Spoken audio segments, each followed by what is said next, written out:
தலைவர்களுக்கெல்லாம் பாதுகாப்பு இல்லாமல் இருக்குது அப்படின்னு சொன்னாங்க. விடுதலை சிறுத்தைகள் கட்சியை சேர்ந்தவர்களோட எங்கள் தலைவருக்கே கூட பாதுகாப்பு இல்லை, சரியான பாதுகாப்பு கொடுக்கல, பல முறை தாக்குதலுக்கெல்லாம் முயற்சித்திருந்தாங்க. எனக்கு நிறைய தடவை நடந்திருக்கு, ஒரு முறை 2 முறை இல்லை. ஆனால் இதுவரை எனக்கு அது தொடர்பான பயம் வந்தது கிடையாது.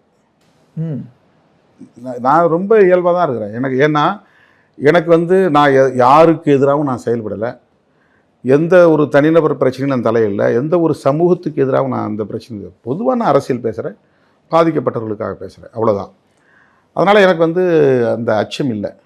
ஆனால் ஒவ்வொரு முறையும் குறிப்பாக அந்த திவ்யா இளவரசன் பிரச்சனை பிறகு மருத்துவர் ராமதாஸ் தமிழ்நாடு முழுக்க எல்லா மாவட்டங்களையும் கூட்டம் போட்டு ஒவ்வொரு சாதியைட்டையும் போய் அதை தூண்டிவிட்டு திருமாவளவன் வந்த பிறகு தான் இங்கே காதல், நாடக காதல் அப்படின்லாம் சொல்லி ப்ரொவோக் பண்ணி நீ சினிமாக்காரன்லாம் அதை வச்சுக்கிட்டு என் பேரை சொல்லி அதுலேயும் பிழைப்பு நடத்துறதுக்கு சில பேர் படமாக எடுத்துக்கிட்டு இருக்கிறாங்க.